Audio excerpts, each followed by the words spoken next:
is for a man who needs no introduction, Michael Burlingame. And I would like to start by acknowledging that I intend to observe Woodrow Wilson's advice for after-dinner speakers. It's known as the 3 B's. Be brief, be bold, and be gone. So if you'll indulge me, I'd like to tell you some adventures and misadventures that I had in writing that book. In general, my writings, even for my first book. The first book I wrote was called The Inner World of Abraham Lincoln, which I wanted to call Shrinkin' Lincoln, but my publisher, the University of Illinois Press, didn't like that idea. So anyway, and it was inspired by Chuck Strozier, who was a professor of history at Sangamon State, now University of Illinois Springfield. And it's a psychological biography of Lincoln by Strozier.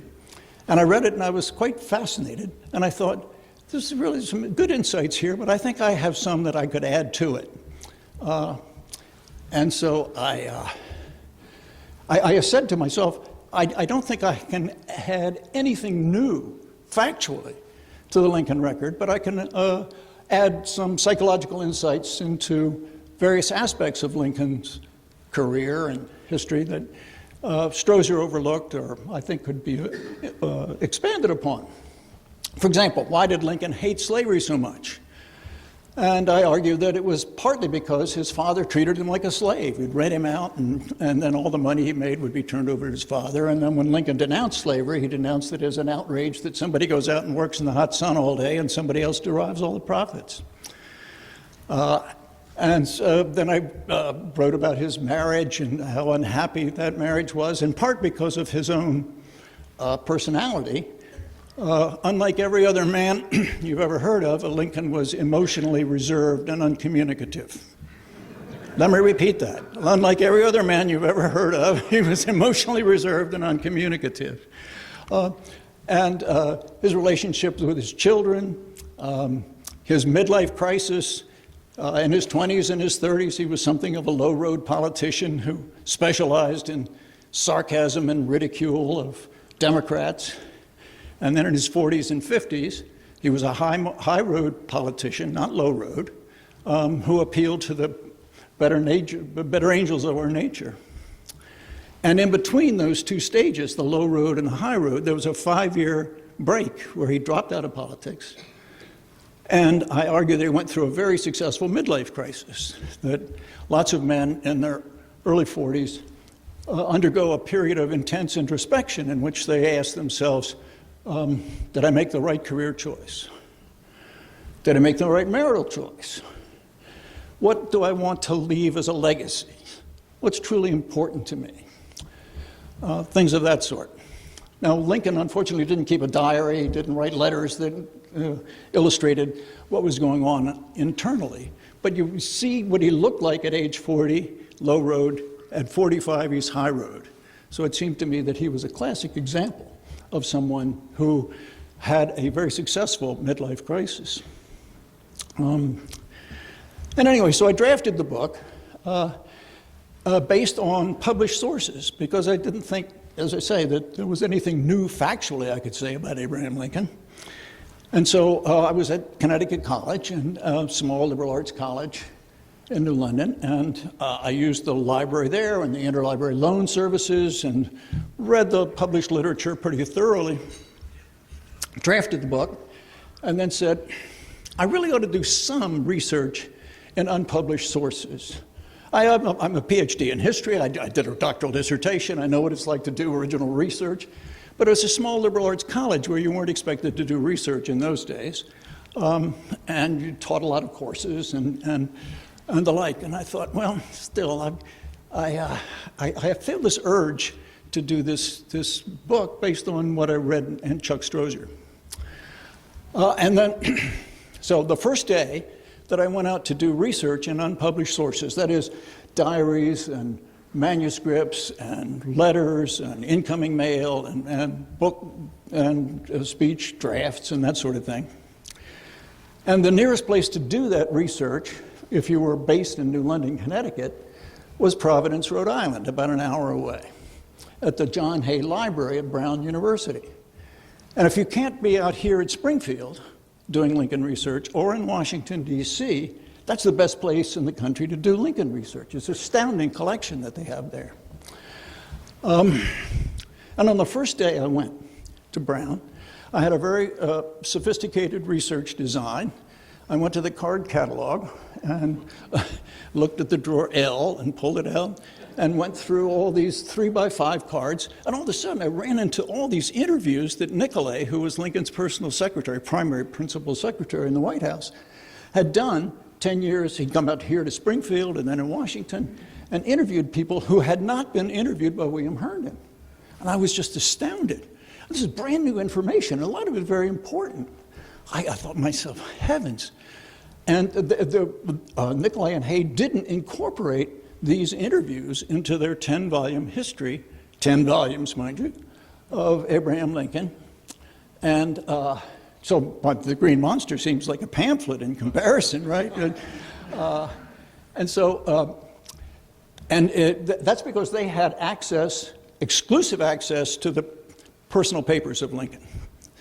Nicolay and Hay were good buddies with Robert Lincoln, and therefore Robert Lincoln gave those two men exclusive control over those papers. And they said that people's memories play tricks on them. You can't rely on reminiscences because, as Mark Twain once said, the older I get, the more vividly I remember things that never happened.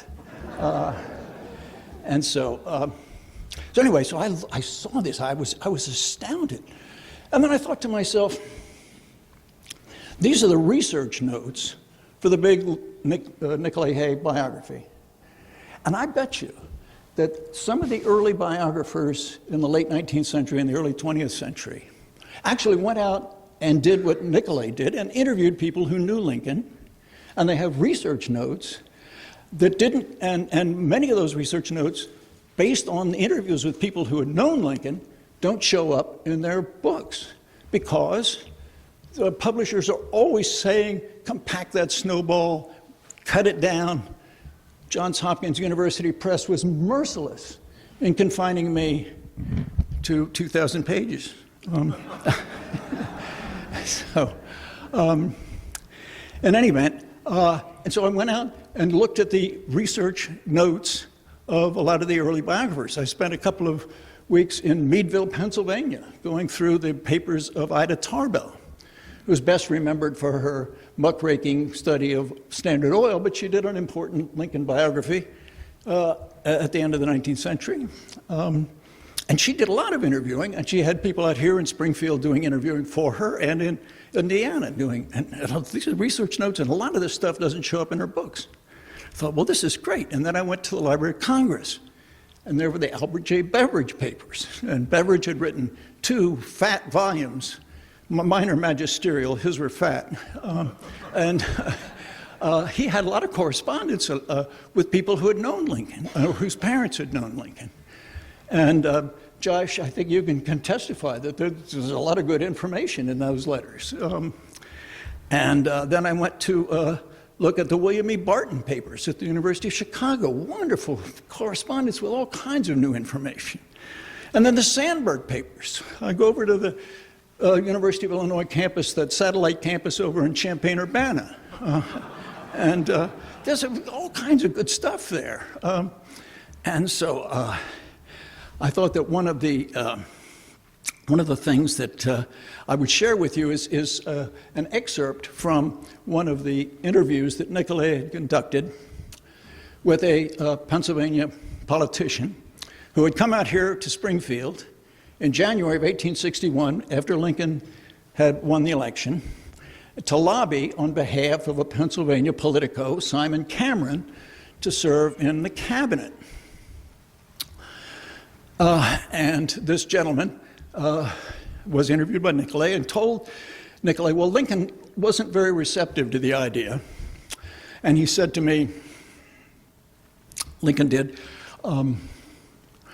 I have just been elected president because my friends have marketed me as Honest Old Abe. And I have won my election largely on that reputation. Now, how can I, as my first public act, appoint to my cabinet a man whose reputation for corruption stinks in the nostrils of the American public? I thought, whoa, there's a nice, powerful Lincoln quote, except it was very hard to read because Nicolay had written out in longhand all the interview except that quote, which was in a shorthand, a peculiar shorthand.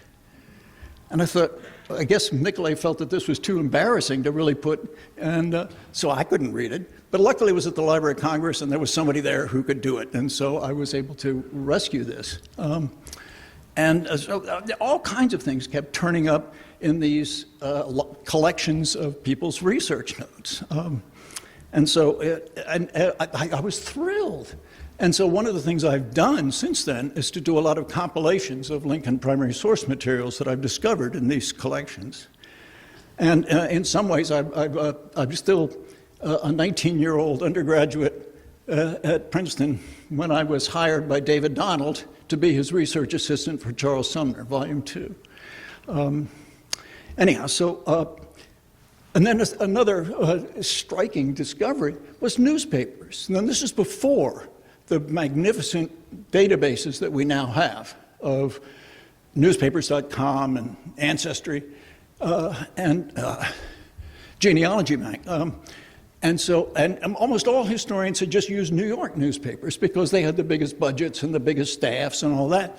But if you look at the papers from Ohio and Indiana and Springfield and the like, you find all kinds of information that doesn't show up in the New York papers. And so I thought, well, my goodness, this is striking, it's really exciting. And I would sit for hours in front of a microfilm reader and turning the crank. And I might come back with 2 notes, but they were actual Lincoln quotes or paraphrases of Lincoln's. And it's a little bit, Griff, like what you experience. You put in a lot of work and then you find some really good stuff. So anyway, it was so exciting that I really have been carried away in doing compilations of Lincoln primary source materials that I've discovered in unfamiliar, off the beaten track places like Providence, Rhode Island. Okay, so that's adventure. Now for a misadventure. I'd like to describe an event that took place many years ago in the New York Public Library. There's this magnificent reading room. It's as big as a football field. It's 300 feet long. 50-foot ceilings, magnificent desks, wooden, beautiful desks. And I had ordered a series of reminiscences of Lincoln by people who'd known him and obscure journals and pamphlets and the like. And I was sitting at the desk, and the reading room was full. Every desk was full. And there were people to my right, people to my left, people behind me, people in front of me. And I start to go through these reminiscences, and when you do research in sources of this sort, you're bound to find funny stories that Lincoln tells. And so about a half hour into my research that day, I encounter a funny story, and without thinking where I was, I involuntarily burst out laughing, right in the middle of the New York Public Library reading room. And everybody goes, shh, shh, shh. My God. So I'm an uptight wasp. I don't like to offend people. And so I said, oh, forgive me, I'll behave.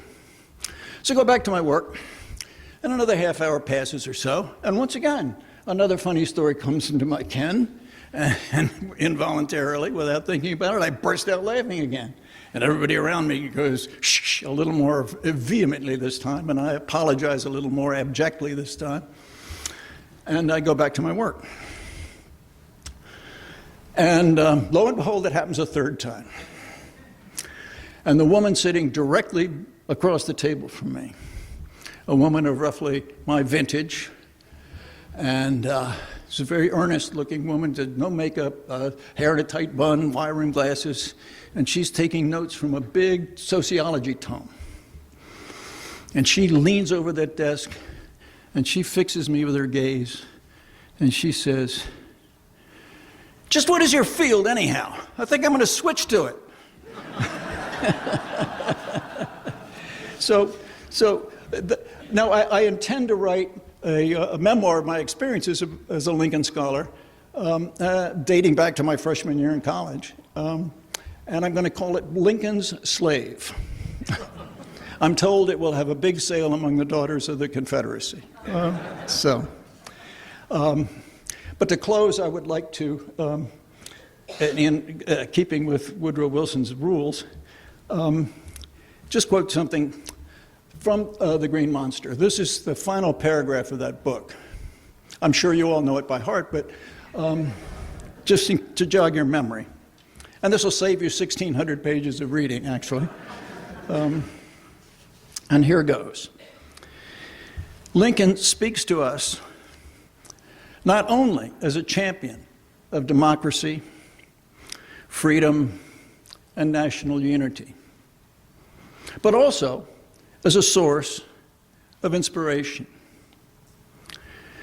Few people will achieve his world historical importance, but many can profit from his personal example, encouraged by the knowledge that despite a childhood of emotional deprivation and grinding poverty, despite a lack of formal education, despite a series of career failures, despite a woe-filled marriage, despite a tendency to depression, despite a painful midlife crisis, despite the early death of his mother and his siblings, as well as of his sweetheart and 2 of his 4 children.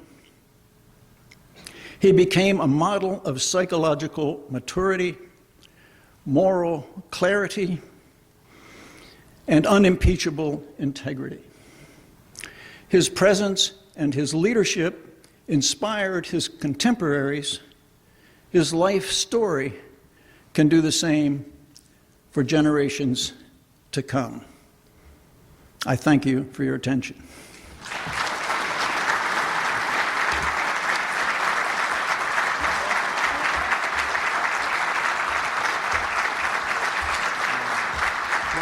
One last matter to it.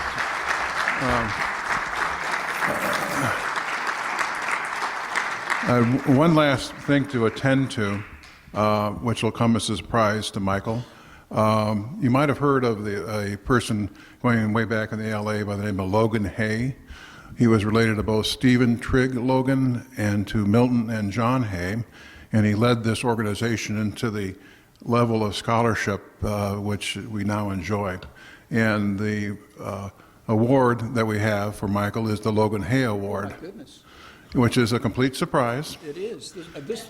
I'm not worthy of this, really. This is for very special people. No, well, the Logan Hay Award is reserved for people who have done extraordinary service on behalf of the Abraham Lincoln Association over many years, and there's no better person to receive this award tonight than you. Congratulations. Well, thank you, Bill. Thank you.